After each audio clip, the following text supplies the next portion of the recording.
Hey, so I thought I'd make a quick video to show you guys what I ended up buying, because if you've used the Multistrada's navigation, you know it's just complete garbage. And so I decided I wanted something a little bit more reliable, something a little bit easier to use, and I ended up going with the Garmin Zumo XT, which, playing around on it, seems to be way nicer than trying to use the navigation that's built into the Multistradas. I ended up, for the mounting, I got this Evotech mounting bracket, which comes with the mounting bracket itself and then some hardware to get it mounted. And then I wanted to make sure that someone couldn't just walk off with the navigation system, so I bought this Moto Pumps lock. And essentially what it is that it has this piece right here that's keyed. I don't know if you can see that or not, but it's keyed, and the key to it is this. And when you put this on the back of the bracket, which I'll show you, you put that on the back of the bracket, and it makes it so that this Garmin release can't be pushed down. And so the only way to get it out is you would unscrew this piece back out of there. And then along with that, you have all the hardware that comes with the Garmin, all the mounting, and we won't be using any of the mounting stuff that actually comes with the Garmin, because it'll all be mounted to that Evotech. And so the part I didn't show you guys was the removal of the windscreen, which is just 4 T25 Torx, and then the little piece around here, which is just 3 screws there, and then the whole thing pulls out. And then if you look where your little cigarette lighter is, connected to that there's going to be a power wire for your navigation, and it should be labeled nav on there. But yeah, that's was folded up like so, and then it was tied to that wire.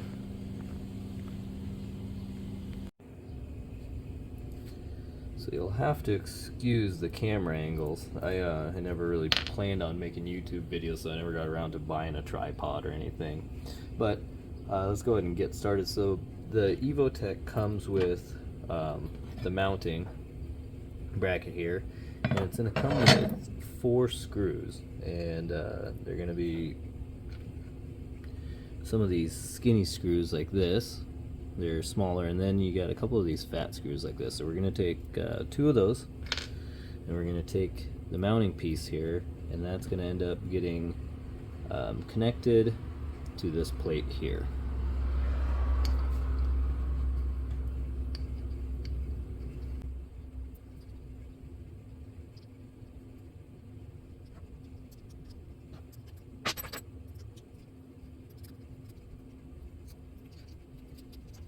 So should look something like that, and then that piece is going to end up going, it's going to connect to the actual Garmin mount here, and so it'll line up with all 4 holes there.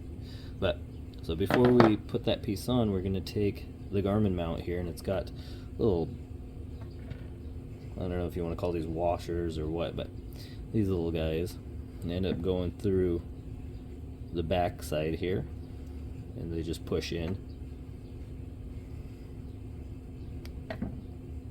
like so.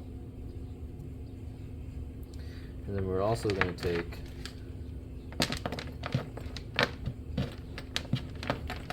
the power wire here, and it's going to come through like so. So it's going to come through the back, and then it just sits flat there.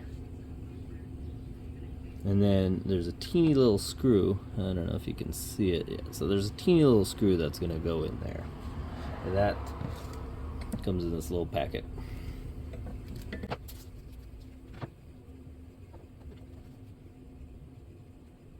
So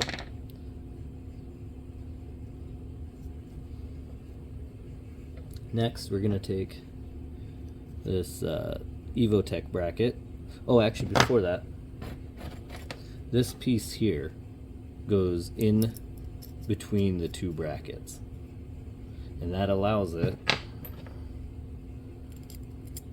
this piece to come through. Let me see, there we go. That allows this piece to come through, which screws into this side with this key. It makes it so you can't hit this release on this Garmin mount.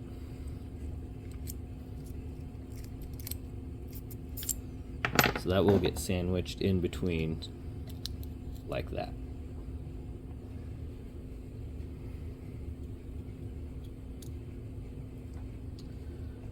And then we take the Garmin hardware, which is going to be these screws.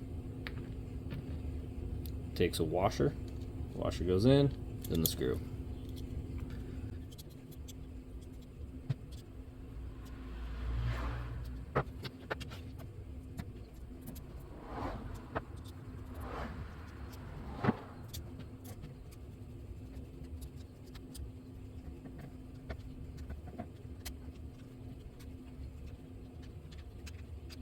And so you end up with something like that. And then the backside has the nuts that those screw into. And I'll put links for all of this in the description. So next comes the actual mounting bracket itself. And I think I'm going to end up facing it upwards, obviously, since the release is up here. So the mounting bracket has this comes with that Evotech. We're going to use these little washers here. That's going to go in like that, and then that will slide in here, and then it's got these Allen head screws that'll go into it.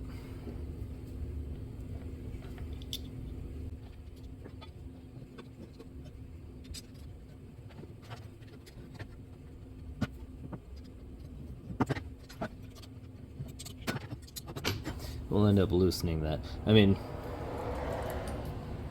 that's the only part that I could see someone possibly, if they had an Allen key with them, you could unscrew that, but it's going to be hidden by your windshield. And then as you can see,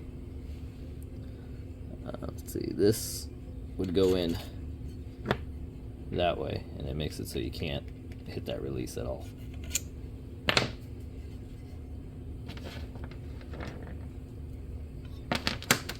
And that's it. This now will get mounted on to the motorcycle facing this direction, and then your navigation will click in.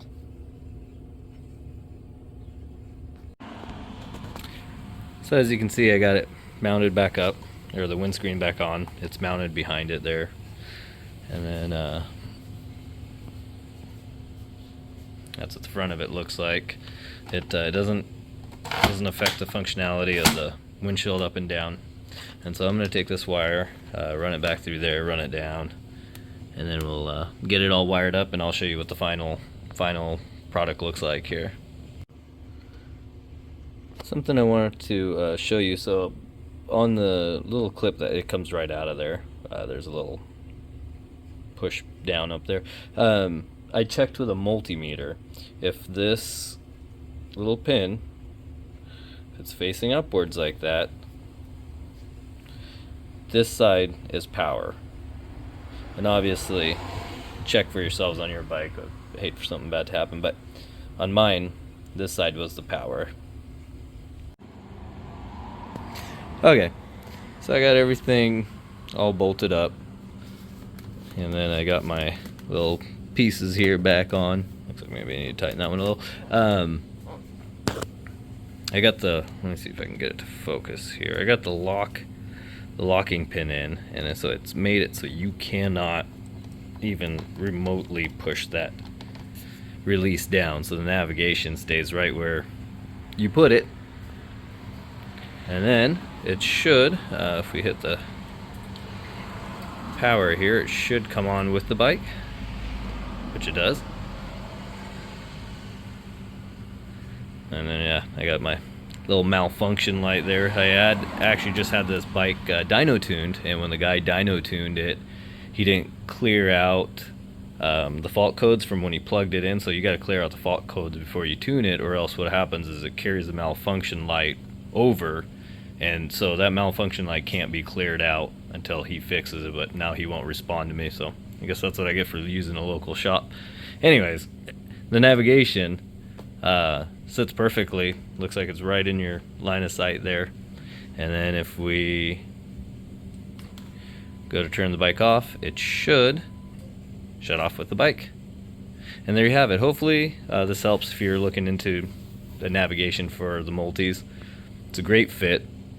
Everything looks nice, and like I said, I apologize for the camera. This videos was just not something I was ever really into or was planning on doing. So thanks for watching.